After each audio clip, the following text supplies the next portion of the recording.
nahimong dako kayong pista ang pagpanamkon ni Santa Ana sa iyang anak nga babay nga ginganlag Maria. Murabag dako jud kaayo nga pista nga gihimo ni natong pista iglilihi. Ngano man kay bawo mo kung say rason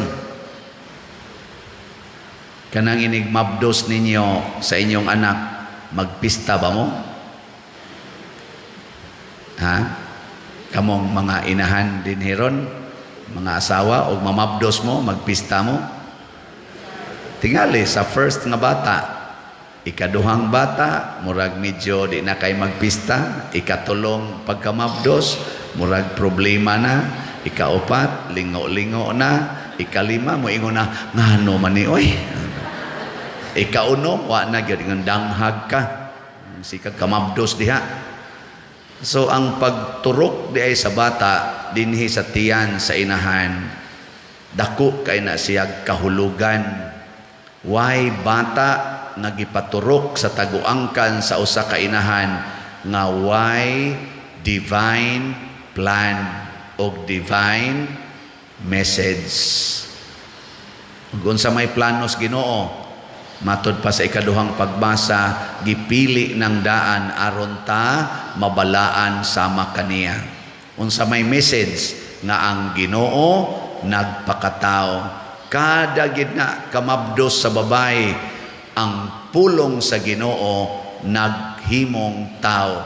Kay ang pulong sa Ginoo sa sinugdan paghimo niya ni Adan ug ni Eva, pulong ra gyud to.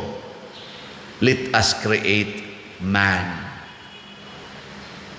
in our image and likeness. So kanang maong pulong nga nakapahimo ni Adan og ni Eva nga nahimong tao, matuma na inig kamabdos sa usa ka inahan. Lingi ay mong tupad. Ing na gusto pa kang mamabdos. Ngi ka no, ing na. Ngano mamong mga ubanog buhok naglingo-lingo mamoy, hindi naman. Oy, inomdumi si Isabel. Nagisgutan din si Isabel. Isabel ba? Tiguang na kayo, pero namabdos. Si Sarah, anak ni asawang Abraham, 90 ng edad, namabdos pa. Kay way, matud pa diri sa atong Ebanghelyo, kay way imposible sa gahom sa Dios. Ang pasabot ba nako ba, mahigugma unta ta nga mo conceive og bata in godly way. Nakaron nganong maglingo-lingo man ta, nganong ang kalibutan karon murag hadlok naman kaayo, sige naman contraceptive, sige naman ning pills, sige naman ning palaygit.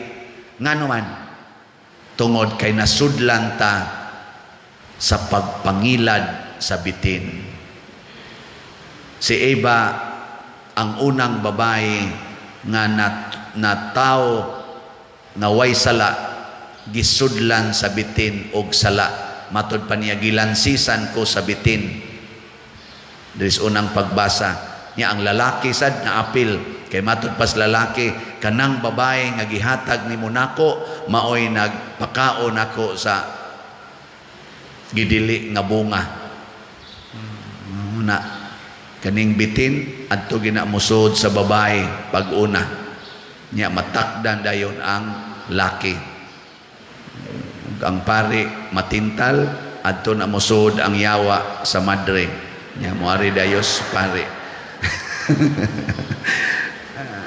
Ambot lang di sa tingali. Basta mo man ay iyang gibuhat. Ang point lang din si Maria nahimong espesyal kaayo kay naghimo ang Ginoo og bag-ong babay nga wa say mansa sa sala aron maoy makig-away sa bitin. Si Eva gibuntog sa bitin didto sa paraiso. Si Maria mibuntog sa bitin dinhi sa kalibutan. Ang paraiso lugar sa kalipay, didto gibuntog sa bitin ang tao sa lugar sa kalipay, sa paraiso sa Ginoo. Si Maria, mas grabe ning iyang misyon, kay dinhi niya gibuntog ang bitin, ang yawa sa kalibutan nga gitawag og lawalog sa mga luha or gingharian sa yawa. Kay ang kalibutan giharian maniron sa yawa. Gibuntog ni Maria dinhi to prove to us nga kitang tanan di ay makatuman aning kabalaan nga giplano sa Ginoo dinhis kalibutan. Kay may magukita mo rason anang moingon dayon ta nga taon manggut taor manggita kasa manggita ana gikono lingi ay mong tupad ikaduhang lingi ing na nakabuntog na kasbitin gikono pangutan mga naong ninyo mura nagyog mga bitin no. Ahas ka, di ba na termino no? Ahas na, famous kayo na karon nga mga term, ahas. Ang sa unang ahas, o sa'yo pasabutan na? Inigingon mo ahas ng tawhana, ang saman? Mangingilad, traidor. O na siya. Pero si Maria, mibuntog sa pangilad sa kalibutan, mibuntog sa katraidor sa kalibutan. Gani ang iyang anak gitraidoran sa mga tao nga kuyog siyang anak, iya lang yapong gidawat. Naun sa may gibuhat ni Maria nga nabuntog man iyang yawa, mao sa nay atong buhaton. Matud pa si kadahong pagbasa, mahimot ang balaan pinaagi ni Kristo. Diha ra gyud ni Kristo mahimot ang balaan. Pasabot kung magsigi tag sunod sa pulong nga nagpakatao o sa pulong sa Ginoo, mahimo gitang balaan. Si Maria, nag-ingon siya diri, sulugoon ako sa Ginoo, matuman unta kanako ang imong gisulti. Or ato ning lainon pag word ang gisulti, matuman unta dinhi kanako ang imong pulong. Kanabitang makasa ta, kamo makasa man gid mo no, ako makasa man sad ko. Unsay tan-aw niyo sa kong naong? Sadan. Parehas ninyo makasasala. Pero asa man ang ato dinhing duwa, ang paghinulsol sa sala nya mo balik ta pagsunod sa pulong sa Ginoo. Kung nangabit ka kaniadto, balik og sunod sa Ginoo, you shall not commit adultery. Kaya ang iyang pulong mao man na siya ang dalan, ang kamatuoran ug ang kinabuhi. Mao na si Kristo nahimong balaan aron mahimo siyang dalan. Matud pa niya, ang dalan padong sa langit mao ako. Kinsa man siya? Ang pulong sa Ginoo. Nakasa ka karon kay nang liba ka. Unsa may sugo sa Ginoo, higugma ang imong isig katawo. Maghinulsol nya mo higugma sa isig katawo, limpyo na ka. Nakasa ka kay nangurakot ka, ningon ang Ginoo bulahan kamong mga kabos, amuhunong na kanang korupsyon, kanang pagpangawarta, unya musugod na kapag higugma sa kinabuhi nga kabos. Nagkinihaay mo sa imong igsuon dito sa korte tungod lang anang kabilin nga yuta. Sige, moingon dayon nga og dunay mo ilog, mao ni pulong sa Ginoo, og dunay mo ilog sa imong kabtangan, ayaw na kinig bawia. Wala, sundo na nimo.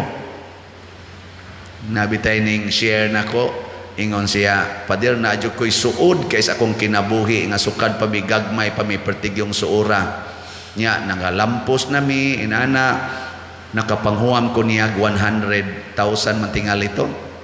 Nya kay wa man gisa kabayad kay nadamagan man siya daghan kaayong mga dimalas kinabuhi.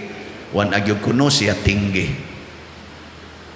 Wa na siya tinggi. Nya sige siyang ampo, nya nakakita sa kuno siya sa akong humili sa kaning YouTube, sa Facebook. Sige siyang paminaw kana jud kuno paghigugmas kaaway. Hangtod jud kuno nga nada kuno siya sa iyang kadasig nga mupalit kog slat, gaagas kuno iyang luha kay sa iyang kapobre, sa iyang kakuwang sa kwarta siya mupalit kog slat. Lord, dili ni tuo-tuo ha, mutuog jud ko nga magkauli ra unta mi ning akong suod kay bugat kay nako. nga wa na ko niya tinggi. Palit siya slat ko no, dangtan ko no mga pila ka buwan ba to o sibana, pagpalit niya, nagkita ko no sila wa damha. Nag-abot ko no sila ba? Ni Dritso man ko no gakos niya. Ni gakos niya. Niya gakos siya. Niya paghuman ingon din siya, day di man gito nako undangon ang akong saad, mubayad gyud ko anang akong huwam nimo. Ningon ayaw na pagbayad. Kay di ko gustong magguba ta tungod lang anang kwarta. Sus kaingon ko no siya, dakuha ani nga milagro. Nya isa nga lang di man ko nimo pabayron. Ningon sige sa kog paminaw ni Padre Siano. Nya mituo ko nga ang Ginoo niingon gyud nato nga di gid na nato mada ang kwarta, ang atong paghigugma ay mao gyud atong madala ngadto sa langit. Nga hilak gud siyang nisulti nako ani sa iyang kalipay. Sa ato pa di ay bisag mag-away pata, bisan paghapit ta magpinatyanay, kung makaamgo ta nga mosunod na sa tas pulong sa Ginoo, maliwat na sa tang Maria nga nakabuntog sa bitin. So di nato tugutan nga ang bitin mo patuyang pag-dominate nato, yatakan nato ang ulo sa bitin, pinaagis atong pagbasol, paghinulsol, nya balik og sunod sa sugo og sa pulong sa Ginoo. Nya ingnang Ginoo, matuman unta dinhi kanako ang imong pulong. Ibalik sa diya nato ang kabalaan, kay mao man ay iyag yung plano natong tanan. Sige, lingian ang imong tupad. Ingna sugod karon ato nang yatakan ang bitin ha. Sige.